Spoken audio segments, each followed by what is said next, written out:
Sortez de ma maison !» Le cri de la belle-mère déchira la nuit de Lagos, tranchant et impitoyable, comme une lame s'enfonçant directement dans le cœur des plus faibles qui se tenaient devant elle.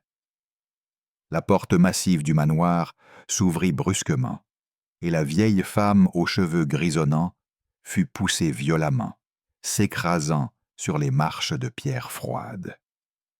Ses mains ridées heurtèrent le sol humide avec un bruit sourd qui résonna dans le silence horrifié de la nuit. Un garçon de 9 ans se précipita vers elle, les bras tremblants alors qu'il s'accrochait à elle désespérément, comme si elle était la dernière bouée de sauvetage dans un océan de cruauté. « Grand-mère, j'ai peur », murmura-t-il, sa petite voix brisée par les sanglots. La belle-mère se tenait dans l'embrasure de la porte, telle une reine cruelle, baignée par les lumières dorées de la fête qui brillaient derrière elle. Sa robe blanche moulante ne faisait qu'accentuer la courbe glaciale de ses lèvres rouges, parfaitement dessinées. Elle les regardait de haut, comme on regarde des insectes insignifiants. « Vous deux, vous ruinez ma soirée. Asseyez-vous dehors sous la pluie jusqu'à ce que je décide que vous pouvez entrer. » À l'intérieur, les invités de la fête, visages parfaitement maquillés, enveloppés dans le luxe et l'opulence, se figèrent comme des statues de sel. Pas un seul ne fit un pas en avant. Pas un seul ne prononça un mot. La musique continuait doucement, presque moqueuse. Les verres en cristal tintaient les uns contre les autres, créant un contraste cruel avec les deux âmes fragiles qui tremblaient près du portail. La pluie giflait le visage de la vieille femme. Son vêtement traditionnel nigérian, aux motifs colorés qui autrefois exprimaient la fierté et la dignité, collait maintenant à sa silhouette frêle, alourdie par l'eau froide. Même en grelottant, elle utilisait son propre corps comme bouclier pour protéger le garçon qui pleurait. Dans ce moment brutal et impitoyable, le ciel sembla rugir en signe de protestation. Un éclair déchira la nuit, illuminant la scène comme un photographe cruel, immortalisant cette injustice. Puis des phares percèrent en la tempête. Le père était rentré. Il freina brusquement. Les pneus crissèrent sur le pavé mouillé, arrachant un son déchirant à la nuit. La portière de la voiture s'ouvrit violemment, et il les vit. Sa mère et son fils, recroquevillés ensemble comme deux feuilles mourantes, abandonnées dans la tourmente. Son visage se figea. Ses yeux se brisèrent en 1000 morceaux. La voiture s'arrêta dans un crissement strident devant le portail, les pneus traînant sur la pierre trempée par la pluie, comme un cri d'angoisse désespéré. Les phares illuminaient la plaque familiale dorée qui scintillait froidement dans la tempête. Ironiquement, elle brillait plus intensément que les 3 personnes qui appartenaient véritablement à cet endroit. L'homme descendit de la voiture. Son costume noir, coûteux et parfaitement coupé, fut immédiatement englouti par la pluie, collant étroitement à son corps. L'eau ruisselait le long des coutures impeccablement cousues, mais son visage se fractura comme si quelqu'un venait de lui arracher l'air directement de la poitrine. Il les vit. Sa mère, la femme qu'il avait autrefois portée sur son dos à travers les chemins boueux du village, qui avait sauté des repas pour qu'il puisse acheter des livres scolaires, qui avait économisé chaque naira pour son éducation, était maintenant assise, petite et fragile, sur le seuil froid de la porte. Son vêtement traditionnel nigérian était trempé jusqu'aux os. ses cheveux argentés plaqués sur son front, ses lèvres tremblant de froid. Dans ses bras se trouvait son fils de 9 ans, grelottant violemment, les dents qui claquaient, les yeux écarquillés de peur. Pendant un instant, il ne put respirer. « Oh mon Dieu, maman, mon garçon !» Les mots furent arrachés de lui, rauques et brisés, ne ressemblant en rien à la voix confiante de l'homme d'affaires prospère qui apparaissait souvent à la télévision. Cela sonnait plutôt comme un enfant perdu qui appelait à l'aide. Quelqu'un qui venait de réaliser que le monde en qui il avait confiance pouvait être bien plus cruel qu'il ne l'avait jamais imaginé. Il se précipita en avant, tombant à genoux dans la pluie. La boue froide éclaboussa son pantalon, mais il s'en fichait complètement.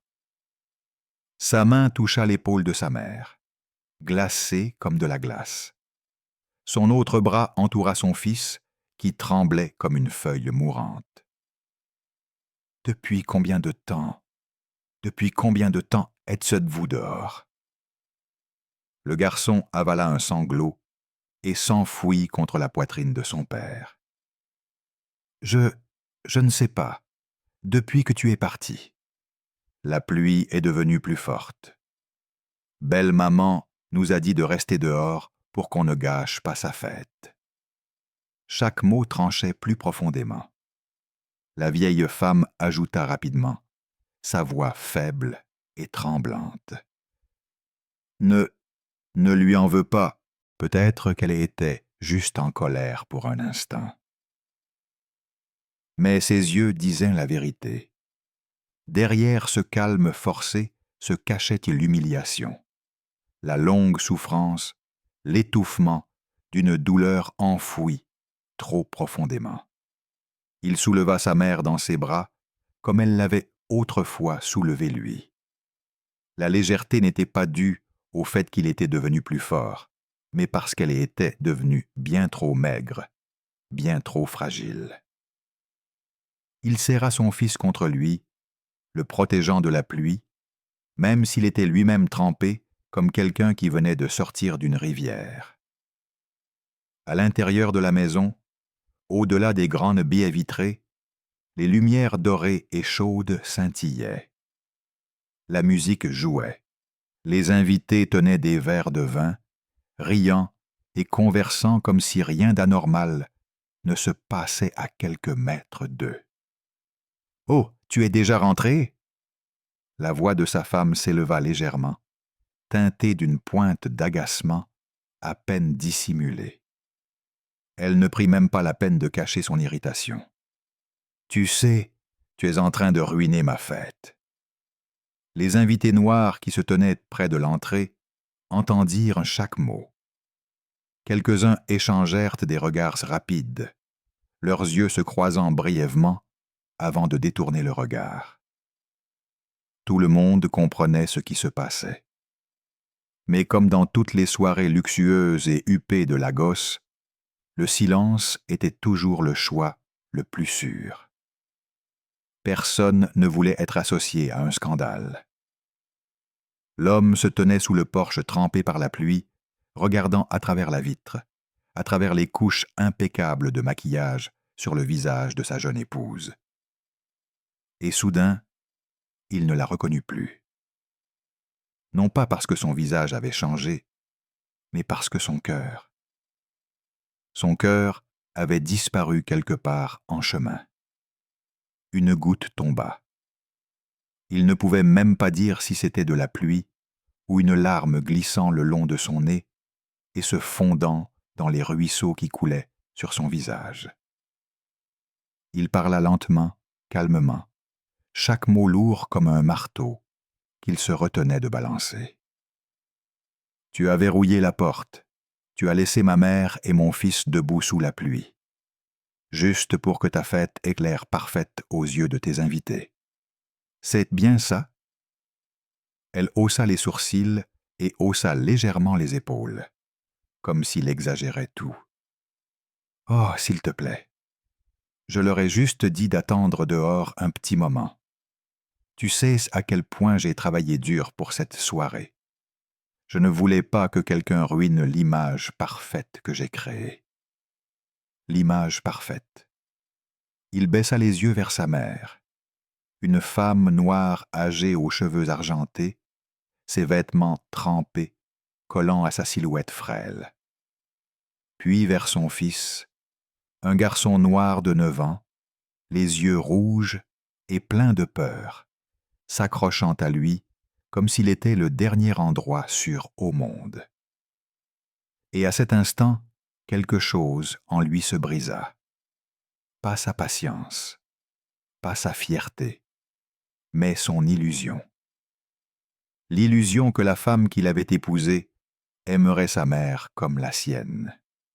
L'illusion qu'elle embrasserait son fils même s'il n'était pas de son sang. L'illusion qu'une famille parfaite en ligne signifiait une famille bienveillante derrière les portes closes. Il inspira profondément, avalant la tempête qui rugissait dans sa poitrine. « Très bien, » dit-il, sa voix tombant, froide, tranchante, contrôlée comme l'acier. « Ce soir, je vais te montrer à quoi ressemble une image vraiment parfaite. » La pluie continua de tomber, se déversant sur le portail, trempant ses épaules. Mais maintenant, la chose la plus froide dans cet endroit n'était plus la pluie nocturne de Lagos. La chose la plus froide, c'étaient les yeux de l'homme alors qu'il franchissait ce portail. Non pas simplement en entrant dans sa maison, mais en entrant dans la vérité de son mariage. Il s'approcha du portail comme un homme franchissant la frontière entre deux mondes. L'un baigné de lumière luxueuse, l'autre plongé dans l'obscurité froide où sa mère et son fils venaient d'endurer la cruauté. Sa main toucha le panneau électronique. Un bip résonna, aigu, froid, sans âme. Accès refusé s'illumina en rouge sur l'écran. Pas une erreur, pas un dysfonctionnement du système. Quelqu'un l'avait verrouillé exprès. Il se retourna, son souffle se répandant dans la pluie comme de la fumée d'un pistolet qui venait de tirer. « Maman, mon fils, depuis combien de temps êtes-vous dehors ?»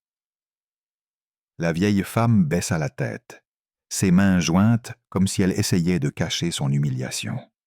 « Juste depuis que tu es parti. J'ai supplié qu'elle nous laisse entrer, mais elle a dit que je la faisais mal paraître devant ses invités. » Sa voix tremblait comme une feuille de papier fouettée par le vent. Les rides de son front se creusèrent davantage sous l'éclair de la foudre. Le garçon tira sur la manche de son père, les yeux gonflés et rouges. « Papa, est-ce que j'ai fait quelque chose de mal? Je voulais juste donner à belle-maman le dessin que j'avais fait. J'ai dessiné toi, moi et elle debout devant la maison.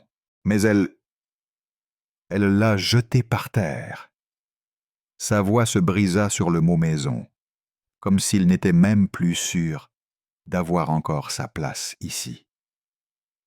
Quelque chose se fendit dans la poitrine de l'homme. Pas de la colère. La colère flambe, puis s'éteint. C'était plus profond. Une fracture de confiance. Un déchirement de l'âme. Il se retourna vers le portail, ses yeux aussi sombres que le ciel de Lagos avant une tempête. Ses poings se serrèrent. Les veines saillaient le long de ses bras comme des cordes tirées au point de rupture. Puis il frappa sa main contre le portail métallique. Un coup sourd et violent éclata, tranchant à travers la musique de la fête et faisant tourner brusquement plusieurs têtes d'invités. « Ouvre la porte !» Sa voix se fissura, non pas de rage, mais d'une douleur assez profonde pour briser les os. À l'intérieur du salon, la belle-mère se retourna enfin. Le lustre en cristal au-dessus d'elle projetait une lumière vive sur son visage, lui donnant l'apparence d'une statue sculptée dans la glace. Elle croisa les bras, ses lèvres se recourbèrent en un léger sourire. Pas de joie, mais le sourire de quelqu'un qui savoure son propre pouvoir. Arrête de faire du bruit. Les invités prennent des photos. Son ton était léger, désinvolte, comme si elle parlait de la météo et non d'une grand-mère noire fragile et d'un enfant noir tremblant debout dehors dans la tempête. Certains invités entendirent. Une femme noire en robe rouge couvrit sa bouche de choc. Un homme noir d'âge moyen secoua la tête, évitant les yeux du père. Mais comme dans toutes les réunions de la haute société à Lagos, le silence restait la monnaie la plus sûre. L'homme noir fixa les yeux de sa femme à travers la vitre.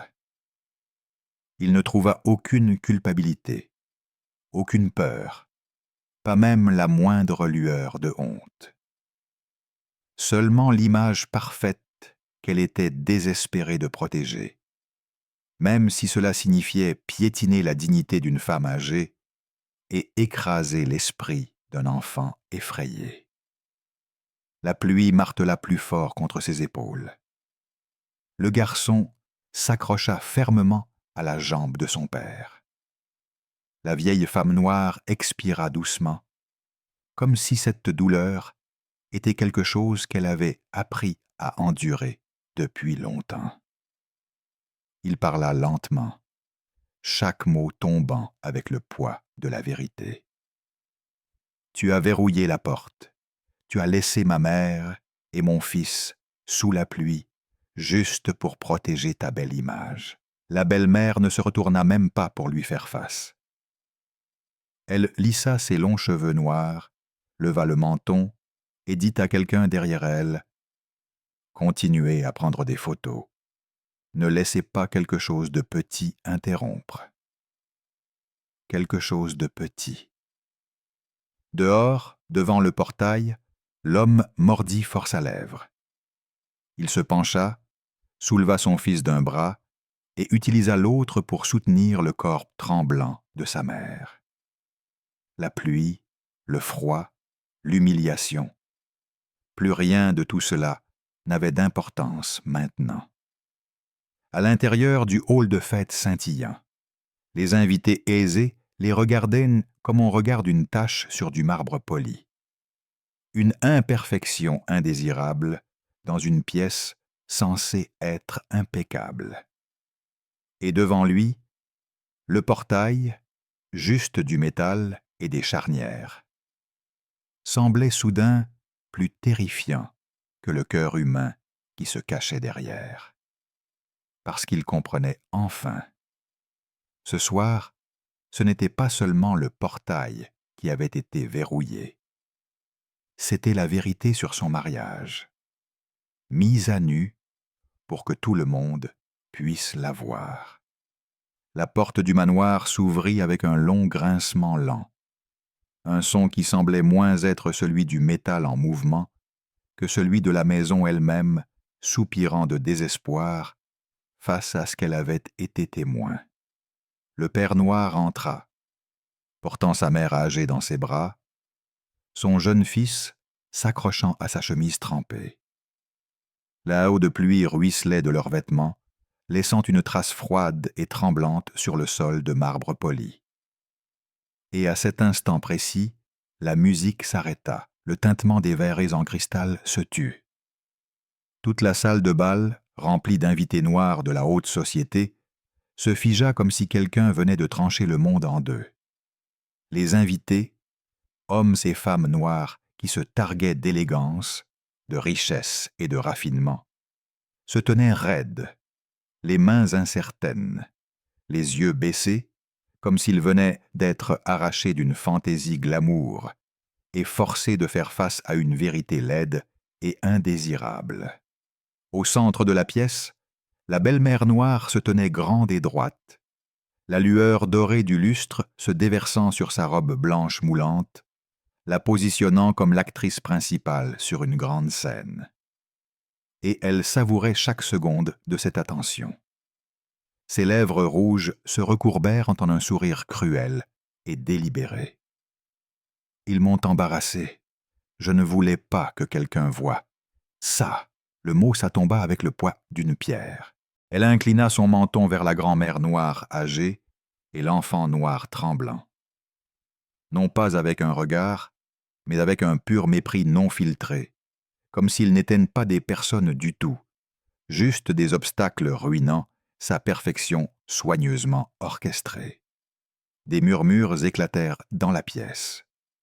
Une femme noire dans une robe à paillettes scintillantes agrippa le bras de son mari, les yeux écarquillés. Un homme noir dans un costume marine sur mesure tira sur sa cravate, irrité. Non pas à cause de la souffrance devant lui, mais parce qu'il craignait d'être associé à un scandale qui pourrait ternir sa réputation. Les mains fragiles de la grand-mère tremblaient. Sa voix, mince et délicate, essaya de tisser la paix dans une pièce faite de regards froids. « Mon enfant, je voulais seulement t'apporter le gâteau que j'ai fait. Ton mari, il aime ce gâteau. » Mais sa douceur ne fit qu'empirer les choses. La belle-mère rit, un rire aigu et glacial qui sembla assombrir l'éclat du lustre. « Et qu'est-ce que tu connaîtrais au gâteau élégant pour une fête ?» Ses talons châtains, ses talons claquèrent agressivement sur le sol de marbre alors qu'elle s'approchait. Ce gâteau que tu as apporté ressemblait à quelque chose de bon marché vendu dans la rue. Le rapporter ici, c'est embarrassant. La vieille femme baissa la tête, ses yeux se mouillant. Non pas de la tempête à l'extérieur, mais de la tempête plus profonde et plus froide de l'humiliation.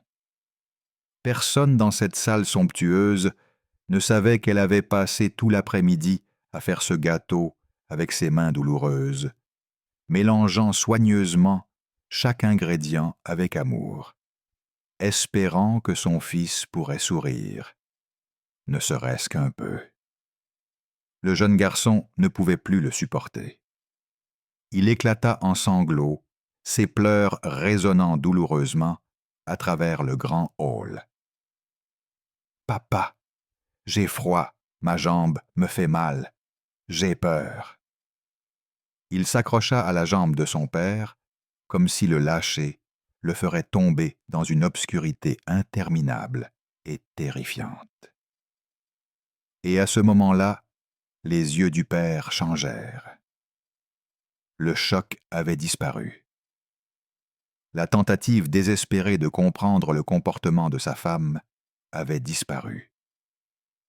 L'espoir que tout cela n'était qu'un terrible malentendu avait disparu. Ce qui le remplaça était une tempête, profonde, sombre et dangereuse d'une manière que personne dans cette salle scintillante n'était prêt à voir. Il déposa doucement sa mère noire, âgée sur la chaise la plus proche, drapant sa propre veste de costume sur ses épaules tremblantes. Puis il s'accroupit, essuyant les larmes du visage de son jeune fils noir, ses mains tremblant non pas du froid, mais du feu qu'il se forçait à contenir. Il se leva et fit face à sa femme. Seulement quelques mètres les séparaient, mais cela semblait être des décennies de déception qui se tenaient entre eux. « Tu as honte de ma mère et de mon fils. » Sa voix n'était pas forte, mais quelque chose en elle, quelque chose de profond, de blessé et de dangereux, fit tomber toute la salle de bal d'invités noirs dans un silence de mort. La belle-mère agita son poignet, dédaigneuse, agacée. « Regarde autour de toi. » Elle pointa le sol de marbre mouillé, la boue. Je t'ai dit que cette fête n'était pas pour eux. J'ai invité des partenaires commerciaux, des amis. Pas. » Ses yeux glissèrent vers la grand-mère noire frissonnante et l'enfant qui pleurait, et ses lèvres se tordirent comme si elle avait goûté quelque chose d'amer. « Pas ces deux-là. Ces deux-là. » Il répéta les mots lentement, comme s'il avait besoin de les entendre à nouveau pour croire qu'elle les avait vraiment prononcés. Les invités échangèrent des regards mal à l'aise. L'air semblait lourd, comme si la tempête à l'extérieur s'était glissée à travers les murs et noyait maintenant la pièce de l'intérieur. Puis une petite voix, fragile, brisée, s'éleva du garçon. « Papa, je suis désolé. Je promets que je serai sage. S'il te plaît, fais que belle-maman nous laisse entrer. » Le cœur du père se brisa complètement. Il se tourna pour regarder sa femme, et pour la première fois de la soirée, la belle-mère se figea, non pas de peur, mais parce qu'elle réalisait quelque chose. Le pouvoir qu'elle croyait contrôler lui échappait. « Tu as dit qu'il te faisait honte, » dit-il tranquillement. Il fit un pas en avant, puis un autre. Ses empreintes mouillées marquaient une traînée sombre et lourde sur le sol de marbre. « Mais dis-moi quelque chose. » Il se pencha légèrement, assez près pour qu'elle seule puisse entendre l'acier dans sa voix. « La seule chose dont j'ai honte ce soir, c'est toi. » Le silence frappa la salle de bal si fort qu'on aurait dit un coup physique. Le visage de la belle-mère se vida de son sang, puis devint rouge d'humiliation. Sa bouche s'ouvrit, mais aucun mot n'en sortit. Les invités noirs détournèrent le regard. Quelques-uns baissèrent silencieusement leurs verres. L'illusion d'élégance s'effondrait à leurs pieds. La grand-mère couvrit sa bouche, ses épaules tremblant, des larmes coulant, non seulement à cause de la douleur du moment, mais à cause d'années de douleur avalées en silence. Le garçon pressa son visage contre la taille de son père, ses larmes trempant le tissu déjà mouillé de la chemise de son père. Le père se tenait seul au centre de la salle de bal éblouissante, ses poings serrés, sa poitrine se soulevant et s'abaissant avec une fureur contrôlée. Et à ce moment-là, chaque masque dans la pièce tomba. Chaque faux semblant se brisa, chaque vérité se tint nue.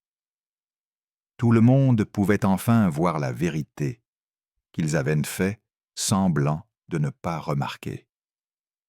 Ce n'était pas une fête qui avait été entachée. Ce n'était pas l'image qui avait été ruinée. C'était le cœur d'une famille noire, écrasé sous le talon d'une paire de talons hauts de créateur. L'atmosphère à l'intérieur de la salle de bal s'épaissit au moment où il fit un pas en avant. Chacun de ses pas portait le poids froid de l'averse de Lagos qui s'accrochait encore à ses épaules.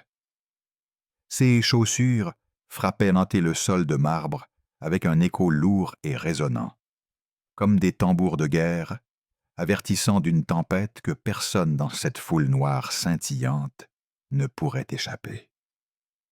Le père noir fixa directement sa femme, et ses yeux ne cherchaient en plus d'explication. C'étaient les yeux d'un homme qui venait de voir les personnes qu'il aimait le plus être humiliées, au-delà du pardon. « Tu as jeté ma mère et mon fils sous la pluie. Pourquoi ? Ton image, ta fierté, cette foule. » Chaque question frappa la pièce comme une flèche, précise, tranchante, inévitable. Quelques invités noirs reculèrent involontairement, comme s'ils avaient peur d'être emportés par l'ouragan qui montait en lui. La femme leva les yeux au ciel, croisa les bras et soupira avec un agacement dramatique, presque arrogant. « Ah, s'il te plaît, arrête d'exagérer. Je voulais juste que tout soit parfait. Une belle fête a besoin de personnes appropriées. C'est tout. » Parfait.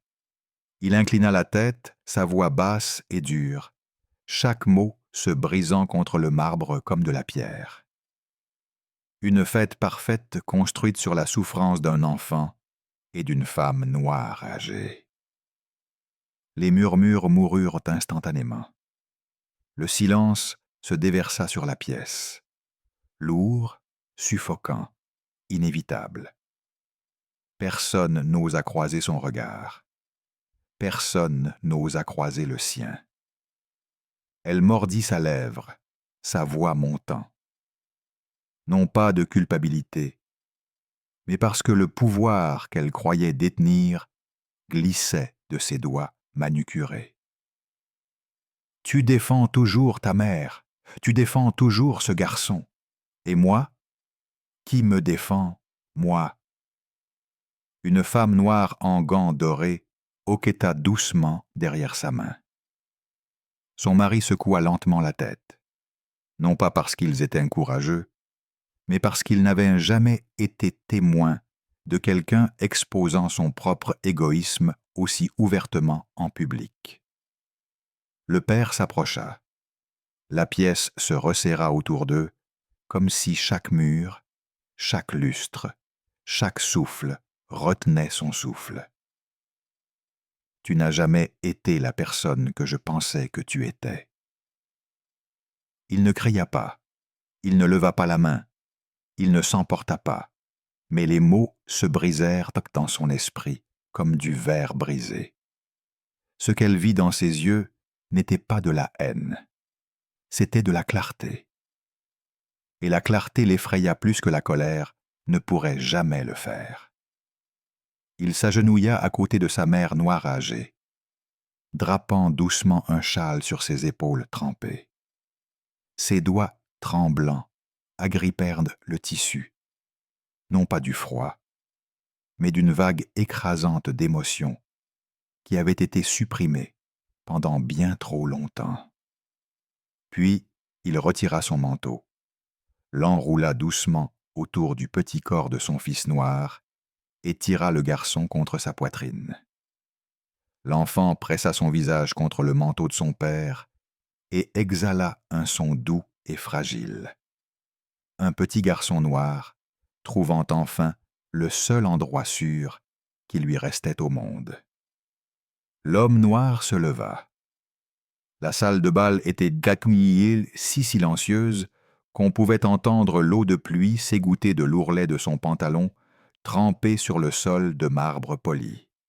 « Et ce soir, dit-il, sa voix tombant assez bas pour envoyer une vague de froid dans chaque colonne vertébrale de la pièce, je ne laisserai plus personne dans cette maison être humilié. » La déclaration déchira la salle de bal comme le tonnerre. La femme, sa peau noire pâle sous les lumières du lustre, se figea. Non pas de remords, mais de peur. Peur de perdre le contrôle. Peur de perdre la face. Peur de perdre le piédestal scintillant qu'elle avait construit à partir de cocktails, de diamants et de cruauté silencieux. Elle recula d'un demi-pas. « Quoi? Qu'est-ce que ça veut dire? Qu'est-ce que tu comptes faire?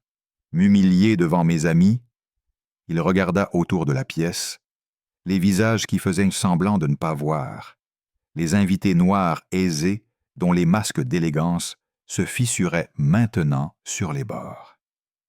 Puis il parla clairement, fermement, chaque mot tranchant l'air. « T'humilier? Non, tu t'es humilié toi-même. Je ne fais que dire la vérité que tu as créée. » Le tonnerre rugit dehors si violemment que le miroir décoratif sur le mur trembla. Il se tourna, guidant son fils d'une main forte tout en stabilisant sa mère noire, âgée de l'autre. Puis il fit face à sa femme une dernière fois. À partir de ce moment, tu n'as plus le pouvoir de blesser qui que ce soit dans cette famille.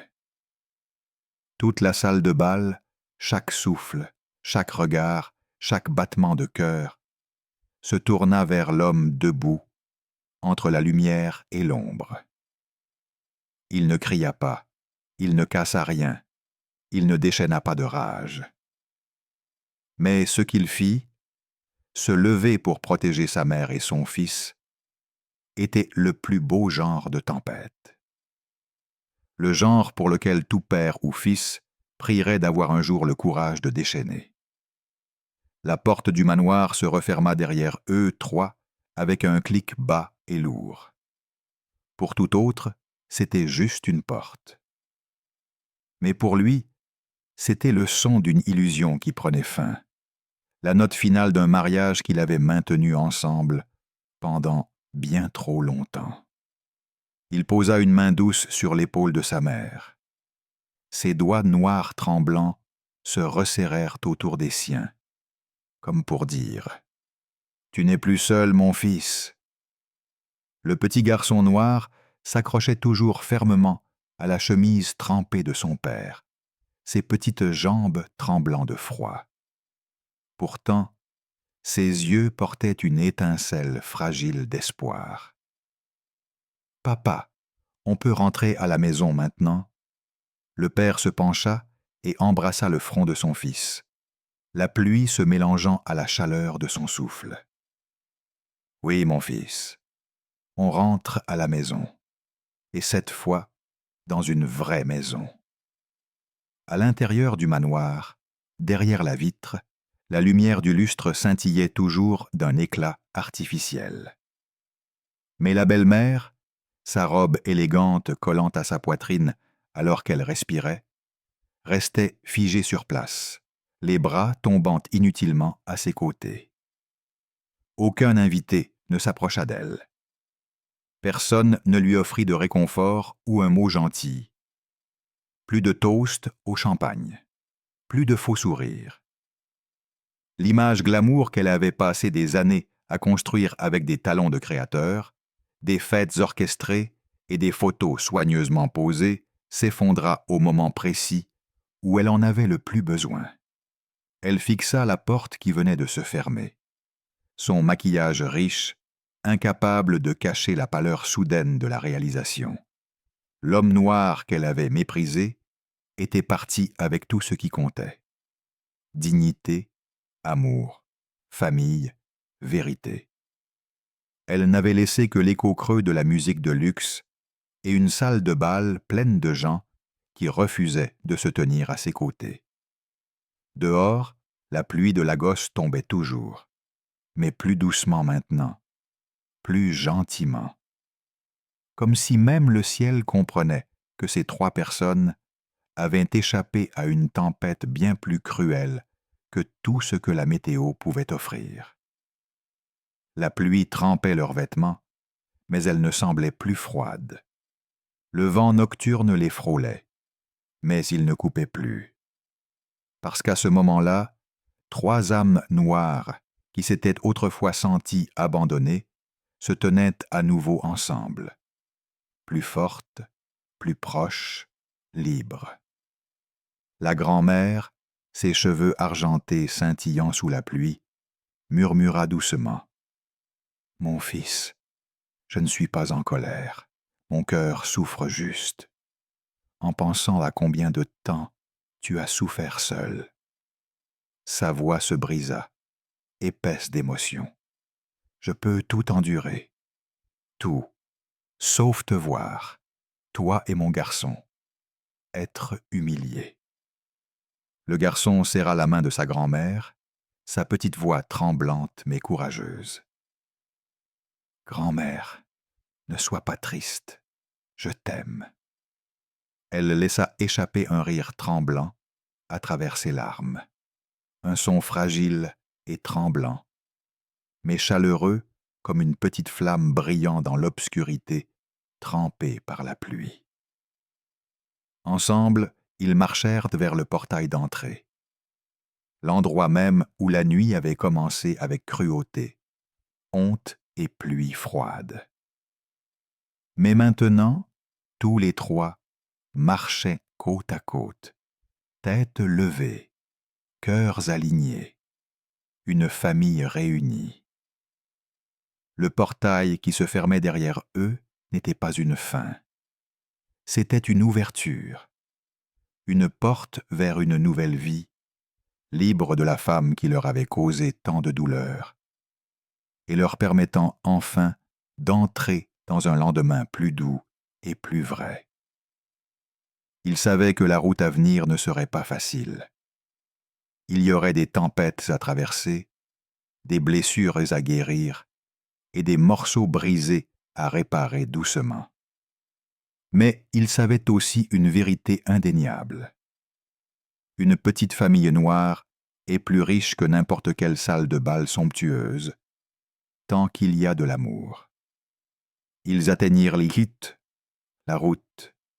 Leurs pas devinrent plus légers, leurs respirations devinrent plus faciles. Et au-dessus d'eux, le ciel nocturne de Lagos commença lentement à s'éclaircir, comme si la nature elle-même essuyait leurs cicatrices, une goutte de pluie à la fois. Leçon d'une nuit à Lagos. Ne laissez jamais les fausses personnes refroidir votre cœur. Ne sacrifiez jamais votre famille pour impressionner des étrangers. Et par-dessus tout, protégez ceux qui vous ont protégé quand vous étiez le plus faible. Parce qu'une maison n'est pas construite en béton ou en marbre. Elle est construite à partir des cœurs qui battent ensemble à l'intérieur. Où regardez-vous cette vidéo? Dites-nous en commentaire votre ville ou votre pays. Lagos, Paris, Kinshasa, Abidjan, Dakar, Bruxelles, Montréal. Je veux savoir jusqu'où résonnent les échos de nos histoires. Si cette histoire a touché votre âme, n'oubliez pas de vous abonner à Larmes du continent. Rejoignez-nous pour ne jamais manquer ces récits poignants qui explorent les profondeurs de l'amour, de la trahison et de la résilience humaine.